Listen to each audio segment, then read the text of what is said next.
SCP-688, Object Class Euclid. SCP-688 is an animate, apparently living entity that shares many gross morphological similarities with Ichthyomyzon castaneus, chestnut lamprey. However, it differs in several key respects. SCP-688 has no external sensory organs, gills, or cloacal openings. SCP-688 is also much larger and varies considerably more in size, ranging from 10 centimeters to over 200 centimeters in length. SCP-688 is also found in a more varied habitat and has been found as far south as and as far north as above ground in burrows as well as underwater. Unlike Ichthyomyzon castaneus, SCP-688 is an ambush predator rather than a parasite. SCP-688 will inhabit a nesting site that conceals its body from the light and anchor its mouth to an external opening. While in the nesting site, SCP-688 does not move and will consume all biological matter that enters the opening. These nesting sites can be naturally or man-made, as long as there is limited light exposure and some minimal biological matter entering on a periodic basis. The more biological matter, the greater SCP-688's tolerance for some illumination.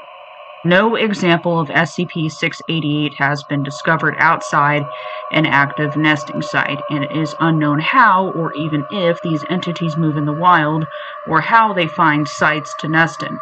To date, SCP-688 nests have been discovered in animal burrows, fissures and rock formations, hollow logs, drainage pipes, gutter downspouts, garbage disposals, shoes, and other articles of clothing inside the engine block of an abandoned Buick Century, and inside. Once any biological matter enters SCP-688's mouth, inward curving teeth will seize it and pull it into the SCP-688's digestive tract with enough force to pull in prey substantially larger than either SCP-688's apparent size or the diameter of its nesting site. Matter seized by SCP-688 has proved impossible to retrieve. SCP-688 will continue pulling until it forces the entire prey organism through the nest opening. A 68-kilogram Great Dane was observed being pulled through a 20-centimeter pipe in less than 3 seconds.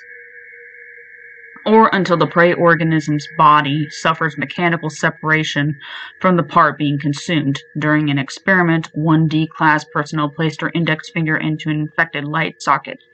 In 1.8 seconds, she lost her left arm to the elbow and suffered a degloving injury up to the shoulder, at which point her elbow joint separated and she fell back from the nesting site.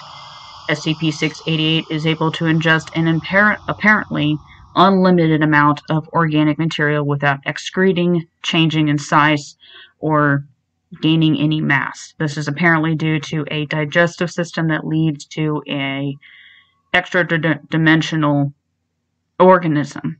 This also leads to SCP-688's novel method of escaping from perceived threats. If exposed to bright light or if dislodged from its nesting site, its mouth will retreat inside, pulling SCP-688's outer skin after itself. As it does this, SCP-688's body will appear to reduce in volume in a manner that has been described as an empty balloon turning inside out, or a sock rolling in on itself. This will continue until SCP-688 disappears completely. Such events under Foundation control are considered containment breaches and will be disciplined if not occurring as part of an approved experiment. On August 7th, Foundation agents became aware of a possible SCP active in Mexico when they intercepted police reports of several violent deaths. The victims were all male and, with the exception of one decapitation, shared similar injuries. The victims' genitals have been forcibly removed, along with several pounds of other tissue. In one case, this missing tissue included the prostate, bladder, kidneys, and several feet of intestine, causing death by exsanguination. The investigating agents traced the victims to a local brothel where it was determined that the victims, when confronted, Mrs. admitted to killing the men, showing no remorse, and claimed the investigating agents were not immediately aware of the possibility of SCP-688 involvement, and capture her in accordance with standard protocols for medium-risk humanoid SCP recovery. Once in Foundation custody, examination discovered a 28-centimeter-long SCP-688 had nested within Mrs., partially displacing and distending the uterus. Mrs. could not provide any insight into its origins. It has been theorized that because Mrs. is postmenopausal and therefore does not run as high a risk of infection from blockage of the birth canal, she may be able to survive the SCP-688 infestation indefinitely. The site director has authorized testing this hypothesis. With restraints, sedation, and periodic feeding, Mrs. has survived for the past years. Special Containment Procedures.